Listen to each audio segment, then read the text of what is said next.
मैं रोज कैलेंडर में एक एक दिन काट रहा हूँ। उनको जो नियुक्ति पत्र बांटना है बांटे।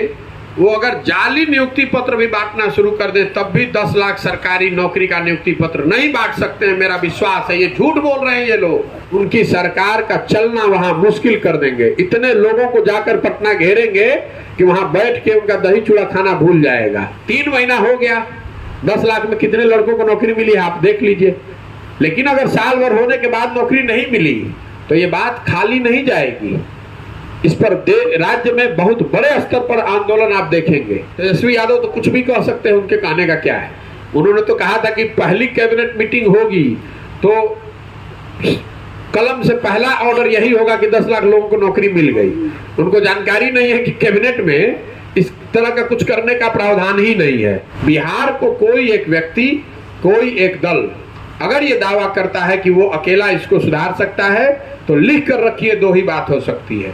या तो वो आदमी मूर्ख है, उसको समझ नहीं है कि समस्या कितनी बड़ी है, या सिरे से हमको आपको सबको मूर्ख बना रहा है। जीतने के बाद वो भी कुछ करने वाला नहीं है।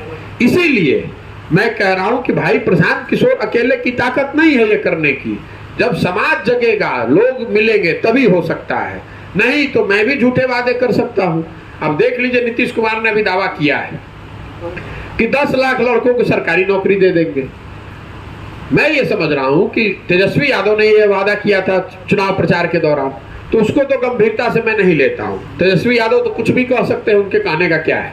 उन्होंने तो कहा था कि पहली कैबिनेट मीटिंग होगी तो कलम से पहला ऑर्डर यही होगा कि 10 लाख लोगों को नौकरी मिल गई।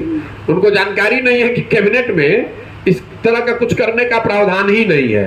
तो आप मान लीजिए कि उनके कलम की स्याही सूख गई।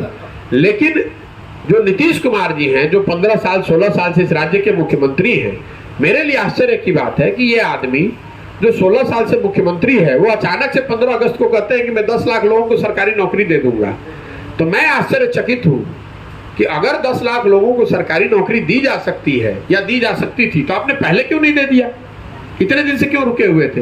लेकिन मान लीजिए कि नीतीश जी को अब सपना आया है या अब ज्ञान हुआ है कि 10 लाख लोगों को सरकारी नौकरी दी जा सकती है, तो मैंने अगले दिन घोषणा की है कि अगर नीतीश कुमार आने वाले 1 साल में 15 अगस्त से अगले 15 अगस्त तक 10 लाख सरकारी लोगों को नौकरी दे दें तो उनके समर्थन में ये पूरा अभियान वापस ले लेंगे और उनका फिर से प्रचार करेंगे। कोई दिक्कत नहीं, हमको राजनीति करने में कोई दिलचस्पी नहीं है बिहार में, लेकिन 10 लाख लड़कों को सरकारी नौकरी मिलनी चाहिए। अब 3 महीना उसमें हो चुके हैं, मैं रोज कैलेंडर में काट रहा हूं। 3 महीना हो गया, 10 लाख में कितने लड़कों को नौकरी मिली आप देख लीजिए। लेकिन अगर साल भर होने के बाद नौकरी नहीं मिली तो ये बात खाली नहीं जाएगी। इस पर राज्य में बहुत बड़े स्तर पर आंदोलन आप देखेंगे। आप देखेंगे कि जैसे किसानों ने दिल्ली को घेर लिया, उसी तरह नीतीश कुमार भी और ये महागठबंधन की सरकार इस बात के लिए तैयार रहे कि साल भर के अंदर अगर 10 लाख लड़कों को सरकारी नौकरी नहीं दिया जो उन्होंने वादा किया है गांधी मैदान से, तो उनकी सरकार का चलना वहां मुश्किल कर देंगे। इतने लोगों को जाकर पटना घेरेंगे कि वहां बैठ के उनका दही चूड़ा खाना भूल जाएगा। आप देख लीजिएगा। मेरे भाई, मैंने कह दिया, मैं रोज कैलेंडर में एक एक दिन काट रहा हूं। उनको जो नियुक्ति पत्र बांटना है बांटे। वो अगर जाली नियुक्ति पत्र भी बांटना शुरू कर दे तब भी 10 लाख सरकारी नौकरी का नियुक्ति पत्र नहीं बांट सकते हैं। मेरा विश्वास है, ये झूठ बोल रहे हैं ये लोग, क्योंकि उनके पास ना कोई योजना है, ना कोई उन्होंने इसको सोचा। गांधी मैदान में खड़े हुए घोषणा कर दी। इसीलिए मैं पूरे विश्वास से कह रहा हूं कि अगर 10 लाख लोगों को सरकारी नियुक्ति पत्र दे दिया जाए, सरकारी नौकरी लग जाए, तो मुझे कोई जरूरत नहीं है बिहार में राजनीति करने की या इस तरह का प्रयास करने की। मेरे पास काम करने के लिए पूरा हिंदुस्तान पड़ा हुआ है।